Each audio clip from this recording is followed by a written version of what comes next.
औज़ुबिल्लाहि मिनश्शैतानिर्रजीम बिस्मिल्लाहिर्रहमानिर्रहीम अस्सलामु अलैकुम वरहमतुल्लाहि वबरकातुहू। सूरह बनी इसराइल है मेरे सामने और सूरह बनी इसराइल की आयत नंबर 45 है, पारा नंबर 15 है और रुकू नंबर 5 है।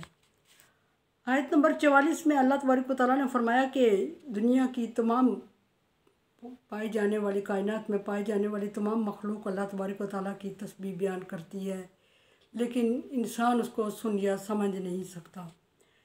और फिर यह कि इंसान अपने रब का नाशुक्रा है और इंसान मुशरिक है, कफूर है। फरमाया कि अल्लाह तबारक व तआला हलीम है और बख्शने वाला है, बुरदबार है और बख्शने वाला है। अगर ऐसा न होता तो रोए ज़मीन पर एक इंसान भी बच ना पाता सज़ा से।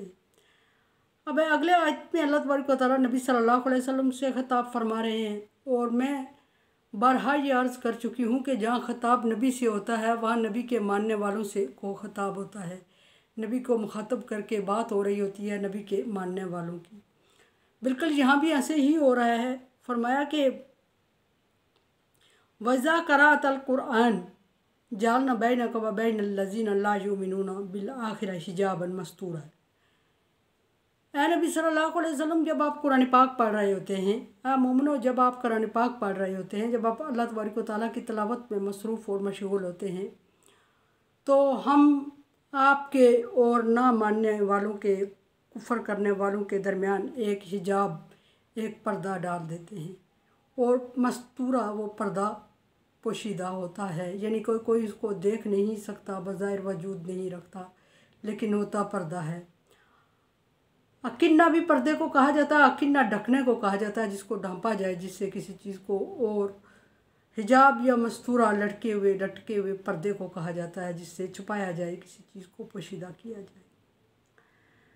यहाँ फरमाया कि जब आप कुरान पाक की तिलावत कर रहे होते हैं तो आपके और आपके ना मानने और अल्लाह के ना मानने वालों और आखिरत पर का इनकार करने वालों के दरमियान हिजाब पड़ जाता है। हिजाब से मतलब ये कि उनको आप सल्लल्लाहु अलैहि वसल्लम की सुनाई बात, पढ़ी गई बातों और कुरान पाक पर में नाज़िल की गई बातों को सुनते हैं, लेकिन उन पर असर नहीं हो पा रहा होता। और जब उन पर असर नहीं हो पा रहा होता तो फिर अमल करने का सवाल ही पैदा नहीं होता, ईमान लाने का सवाल ही पैदा नहीं होता। और अल्लाह तबारक व तआला फरमाते हैं कि फ़ी कुलूबिहिम मरज़ फ़ज़ादहुमुल्लाहु मरज़, इनके दिलों पर बीमारी है और हमने इनकी बीमारी को बढ़ा दिया। हम ला युमिनून, वो ईमान नहीं लाएंगे। फिर फरमा दिया कि उनके आँखों पर पर्दा है, गिशावतुन, उनकी आँखों पर पर्दा है। और ख़तमल्लाहु अला कुलूबिहिम व समइहिम व अला समइहिम, उनके दिलों पर मोहर लग गई है और उनके कानों पर पर्दे पड़े हुए हैं, मोहर लग गई है और उनकी आंखों पर पर्दे पड़े हुए हैं। इसका क्या मतलब है कि वो मोहर और वो पर्दे उनको माने हैं ईमान लाने में, और माने हैं सुनने और सुनाने में और यकीन करने में। जब वो सुनेंगे नहीं, जब उन पर असर नहीं होगा, यहाँ सुनने से मुराद ये नहीं कि उनके कानों में बात नहीं जा रही है, बात मतलब ये है कि उनके दिलों पर असर नहीं हो रहा है, उनके दिमाग खुले हुए नहीं हैं, उनके दिमाग बंद हैं और वो सुनने के बावजूद समझ नहीं रखते और ईमान नहीं लाते। फरमाया कि आपके कुरान पाक पढ़ते वक्त उनकी ये कैफियत हो जाती है कि गोया उन पर किसी बात का असर ही नहीं होता। ला युमिनून बिल आखिरा हिजाबा मस्तूर है, और हमने एक हिजाब डाल दिया होता है जो आपके और उनके दरमियान पर्दा होता है, और वह हिजाब पोशीदा होता है, देखने वाला उसको महसूस नहीं करता, देखता नहीं। फिर यहाँ फरमाया कि जालना अला कुलूबिहिम अकिन्ना, और फिर हमने इनके दिलों में पर्दा डाल दिया, अकिन्ना यानी ढक्कन लगा दिया है। वान यफ़क़हूहू फ़ी आज़ानिहिम वक़रा, और जब भी उनके सामने कुरान पाक की तिलावत की जाती है तो वो बोझ महसूस करने लगते हैं, उनके कानों में बोझ महसूस होता है।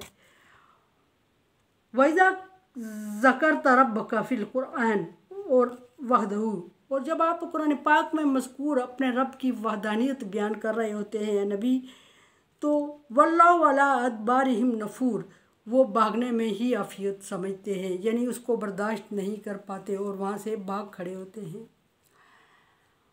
उम्मे जमील का जिक्र है यहाँ के इस तफसीर में आया है हदीस में कि हुज़ूर सल्लल्लाहु अलैहि वसल्लम हज़रत अबू बकर सिद्दीक़ के पास बैठे हुए थे जब ये तब्बत सूरह लहब नाज़िल हुई। और जब सूरह लहब नाज़िल हुई तो हुज़ूर सल्लल्लाहु अलैहि वसल्लम और हज़रत अबू बकर सिद्दीक़ बैठे हुए थे और उम्मे जमील हाथ में नुकीले पत्थर लेके नबी सल्लल्लाहु अलैहि वसल्लम पर अटैक करने के लिए आ पहुंची और गालियां देती हुई नबी सल्लल्लाहु अलैहि वसल्लम को वहां पहुंची। तो हज़रत अबू बकर सिद्दीक़ उसका रवैया देख के घबरा जाते हैं और फरमाते हैं कि या रसूलल्लाह, ये तो बड़ी बदतमीज़ी के मूड में आ रही है और आप यहाँ से चले जाएं ना, उठ जाएं यहाँ से। आप सल्लल्लाहु अलैहि वसल्लम ने हज़रत अबू बकर सिद्दीक़ से फरमाया कि तू फ़िक्र न कर, ये मुझ तक नहीं पहुँच पाएगी। आप सल्लल्लाहु अलैहि वसल्लम ने कुरान पाक की यही आयत तलावत करना शुरू कर दी। और जब आप सल्लल्लाहु अलैहि वसल्लम ने तलावत की आयत तो फिर उम्मे जमील को हज़रत अबू बकर सिद्दीक़ तो नज़र आए, लेकिन हुज़ूर सल्लल्लाहु अलैहि वसल्लम नज़र नहीं आए। वो जो लोग मस्तूरा पर्दा पड़ गया। और फिर उसने हज़रत अबू बकर सिद्दीक़ से मुखातब करके फरमाया, अर्ज़ की, कहा कि अबू बकर, तेरा आपका रसूल हमें गालियाँ देता है और मेरे बारे में गलत बातें की हैं उसने, और तू इस बात को समझता है, जानता है। तो अबू बकर सिद्दीक़ ने उस औरत को इनकार किया कि हमारे नबी ने तो कोई इस तरह की बात, जिस तरह तू कह रही है, इस तरह की बात तेरे बारे में कही ही नहीं है, और फिर तू क्यों इस तरह के ख्याल रखती है। उसको मुतमईन कर दिया और उसने नबी सल्लल्लाहु अलैहि वसल्लम पर उसकी नज़र नहीं पड़ी और उसने ये कह के चलती बनी कि सारा अरब जानता है कि मैं सरदार की बेटी हूँ और किन औसाफ की मालिक हूँ। और ये कह के वो चली गई और नबी सल्लल्लाहु अलैहि वसल्लम तलावत करते रहे इन आयत की, और पर्दा पड़ गया उसके और नबी के दरमियान, और उसने ना नबी सल्लल्लाहु अलैहि वसल्लम की आवाज़ सुन सकी और ना ही वो नबी सल्लल्लाहु अलैहि वसल्लम को देख सकी और ना ही वहाँ ठहरने की उसको ज़रूरत हुई, और उसने जाने में ही आफियत समझी, यानी इतनी घबरा गई, बग़ैर कुछ कहे ही घबरा गई कि जाने में आफियत समझी उसने वहाँ से। अल्लाह तबारक व तआला ने जब ये कुरान कलाम नाज़िल फरमाया तो इसके मानने वालों, इसके चाहने वालों की साथ ही हिफाजत भी फरमा दी। नबी सल्लल्लाहु अलैहि वसल्लम को इतना रहम दिल, और साथ ही जब कोई ओहद पर आप सल्लल्लाहु अलैहि वसल्लम ने, ये उम्मे जमील वो हैं अबू लहब की बीवी हैं, और सूरह लहब तब नाज़िल हुई थी जब हुज़ूर सल्लल्लाहु अलैहि वसल्लम ने ओहद पर चढ़ के ऐलान फरमाया, और आप सल्लल्लाहु अलैहि वसल्लम को हुक्म हुआ कि वन्ज़िर अशीरतिकल अक़रबीन, करीबी रिश्तेदारों को खौफ का, खुदा का खौफ दिलाओ। इससे पहले आप पोशीदा तबलीग किया करते थे। जब ये हुक्म हुआ तो आप सल्लल्लाहु अलैहि वसल्लम को ओहद पर चढ़े और फिर बावाज़ बुलंद अरब को मुखातब किया, आवाज़ दी और सारे जमा हो गए कि मैं तुमसे बात करना चाहता हूँ। जब सारे जमा हो गए तो आप सल्लल्लाहु अलैहि वसल्लम ने कुरैश मक्का से पूछा, इस्तफसार किया कि अगर मैं तुमसे कहूँ कि कोह के पीछे एक दुश्मन की फ़ौज खड़ी है और तुझ पे हमला करने लगी है, करना चाहती है, तो क्या तुम इस पर यकीन करोगे? सब ने बशक ज़बान कहा कि हम यकीन करेंगे। आप सल्लल्लाहु अलैहि वसल्लम ने उसकी वजह पूछी और फरमाया क्यों? तो कुरैश मक्का ने अर्ज़ की कि हम जानते हैं कि आपने कभी झूठ नहीं बोला। इस पर आप सल्लल्लाहु अलैहि वसल्लम ने फरमाया कि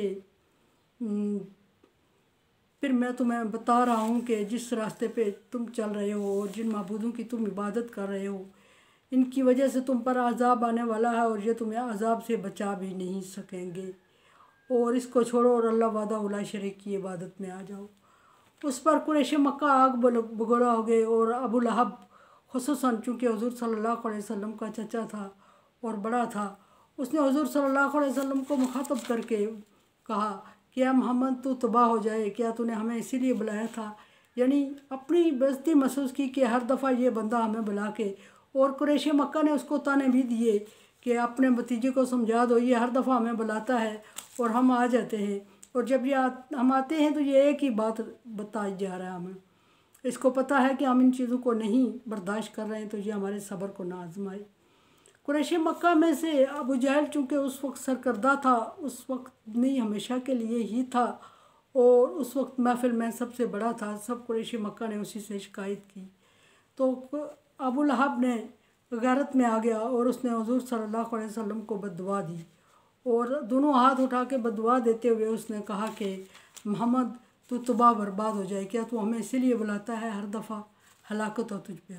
आप सल्लल्लाहु अलैहि वसल्लम चचा की बददुआ से परेशान हो जाते हैं, क्योंकि हुज़ूर सल्लल्लाहु अलैहि वसल्लम के चचा थे और आप सल्लल्लाहु अलैहि वसल्लम इस बात के यकीन रखते थे कि मेरा बाप की जगह और ये मुझे बददुआ कर रहा है।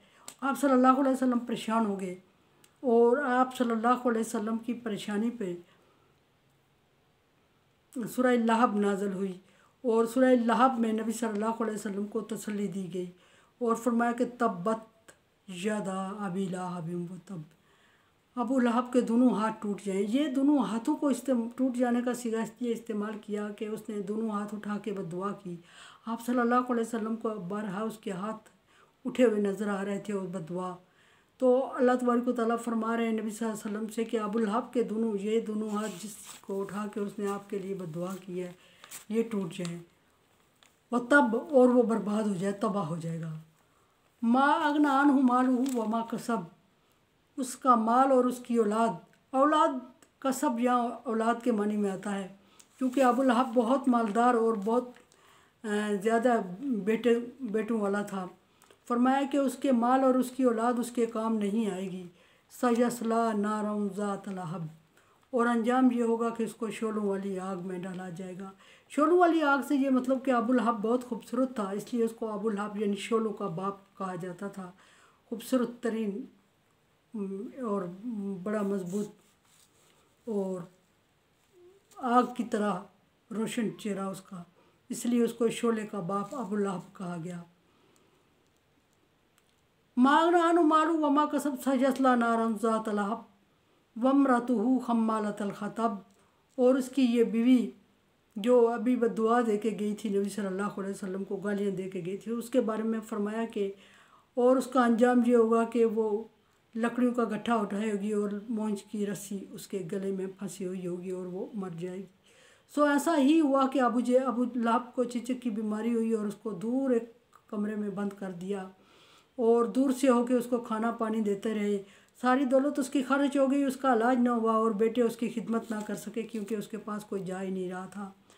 और जो उम्मे जमील थी अबू लहब की बीवी जिसका जिक्र हुआ, उसने ये वतीरा बनाया हुआ था कि दूर से गट्टा कांटेदार झाड़ियों का काट के लाती थी और मूंछ की रस्सी में बांध के और नबी सल्लल्लाहु अलैहि वसल्लम के गुजरगाह में रास्ते में फेंक देती थी ताकि गुजरते हुए आप उसमें उलझें। और उसका अंजाम यही हुआ कि अचानक वो लकड़ियों का गट्ठा उठा के आ रही थी कि गट्ठा पीछे की तरफ खिसक गया और रस्सी उसके गले में अटक गई और कोई चीज़ नहीं थी जिससे वो उसको काटती और लकड़ियों का गट्ठा भी इतना भारी था कि वो उसको आगे की तरफ नहीं कर सकी और कोई बंदा भी वहाँ मौजूद नहीं था। सो उस लकड़ियों के गट्ठे ने मूंछ की रस्सी ने जिसका उसने वतीरा बनाया हुआ था उसने उसकी गर्दन को काट दिया। ये अंजाम था। मेरे चैनल को सब्सक्राइब करें और सदका जारिया में मेरा साथ दें। अल्लाह हाफिज़।